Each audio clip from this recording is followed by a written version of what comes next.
kalau ikutkan yang paling cepat kita boleh buat adalah ujian HIV PCR. Paling cepat kita boleh buat pada hari yang ke-10 daripada exposure lah.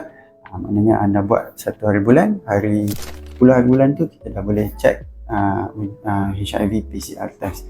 Cuma sewaktu hari ke-10 tu accuracy dia masih tak terlalu tinggi. Kita cadangkan buat pada hari ke-14 yang mana accuracy dia dah almost 99%. Dan kalau kita buat ujian lab test 4th gen HIV antigen dan antibody, yang itu boleh dibuat seawal hari ke-14, cuma accuracy dia masih tak berapa sensitif. Kita suggest untuk buat pada hari ke-28. Jadi kalau anda ada exposure, anda tak pasti, boleh datang awal. Kita akan suggest untuk ambil PEP dulu. Dan selepas ambil PEP, kita akan buat ujian untuk make sure anda bebas dari HIV.